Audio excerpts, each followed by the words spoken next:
Venetour, in viaggio per il Veneto, la regione dove la natura è importante, assieme a Sci, una turista che viene dalle Bahamas per vedere le montagne.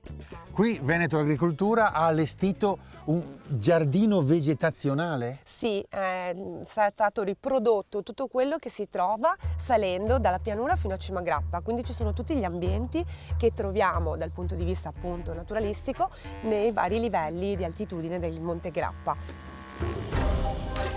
Un luogo molto frequentato da famiglie e scuole. Questa casa è per le bambole? Sci si appassiona a questo modellino di Fogliarol, la casa tradizionale del Monte Grappa, costruita con tecniche naturali. I sassi ci costruiscono le mura. Foglie di faggio hanno la capacità di trattenere l'acqua. Annalisa, il sacrario di Cima Grappa, dove sono sepolti i militari sia italiani che austriaci, è un po' il simbolo della zona, no? Sì, è anche il riferimento della riserva di biosfera, perché noi dal 2021 siamo stati riconosciuti dall'UNESCO come riserva di biosfera.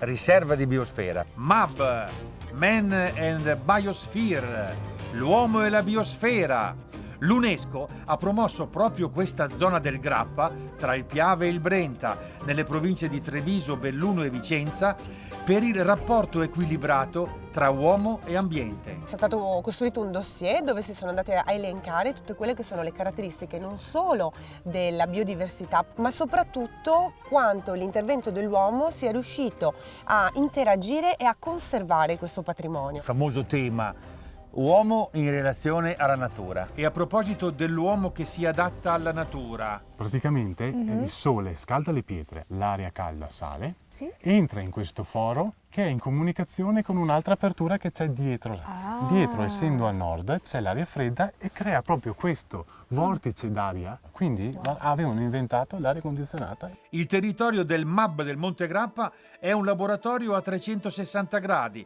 dove ci sta tutto: la tradizione, le attività umane, i prodotti tipici, la lotta allo spopolamento e il turismo. Il Grappa è conosciuto e frequentato da tantissimi turisti, è una palestra a cielo aperto perché si può fare dal volo libero all'arrampicata, al bike, però noi puntiamo a un turismo sostenibile. La durata di un tetto del genere, di una casa del genere, era di 80 anni. Wow, mi piacerebbe vedere uno davvero. La sei fortunata perché qui in Grappa ce ne sono ancora.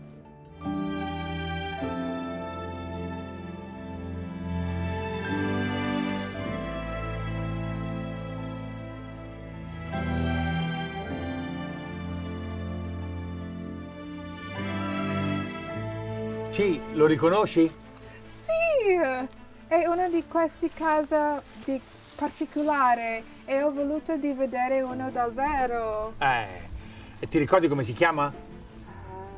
Fogliarol. Fogarole. Siamo saliti più in alto. Qui siamo arrivati a Seren del Grappa, nell'azienda di Leonardo e Beatrice, dove il loro vicino, Giuseppe, detto Giuseppino, a suo tempo gli ha costruito un cason, un fogliarol, una casa tradizionale. La foglia si doveva farla luna calante forte il mese di agosto, Quindi raccogliere le quando foglie. che le foglie erano mature. Sì, foglie di Faggio. faggio. Quindi ha delle caratteristiche che le moderne case non hanno. No, ma è una roba caratteristica questa qua.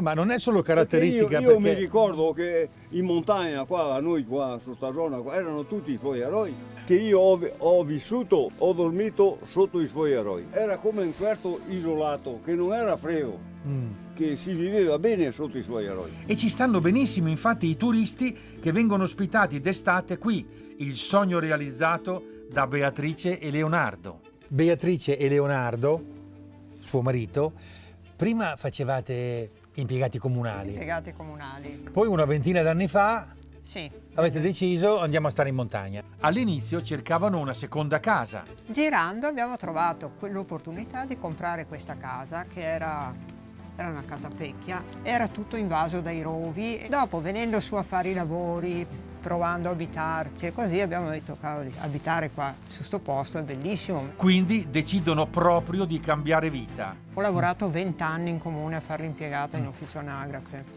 e mi sentivo molto in prigione, mi sentivo che Facevo girare carte, quindi mi sono licenziata, mi hanno detto che ero matta, mi sono licenziata, è stato un po' un rischio. Si trattava di capire come campare. E abbiamo pensato di fare qualcosa che potesse essere correlato all'ambiente in cui vivevamo e allora ci è venuta l'idea di provare a fare agricoltura e quindi anche agriturismo. Partono con una fattoria didattica. Dare qualcosa anche agli altri, far godere anche agli altri qualcosa di questo nostro modo di essere, oltre che di pensare.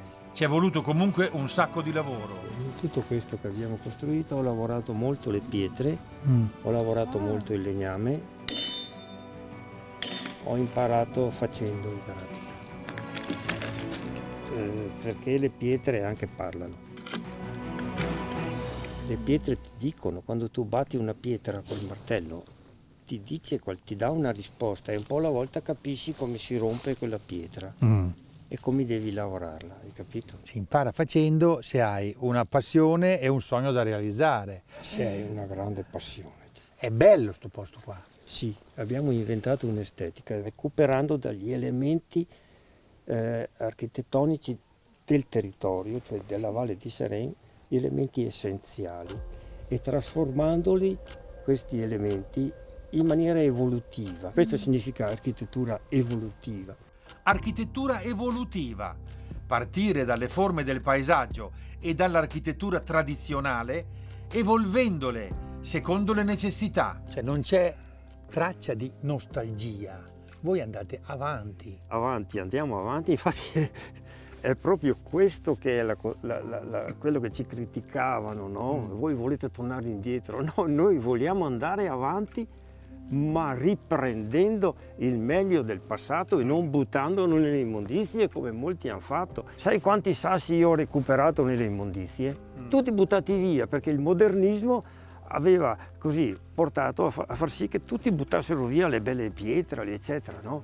Per fare una costruzione diversa. Io le ho recuperate, le ho riprese, ogni volta che venivo su con la macchina portavo su 2, 3, 4 pietre, un po' alla volta le ho rimesse, collocandole ognuna al suo posto, che secondo me era il loro posto, quello che dove dovevano andare a finire.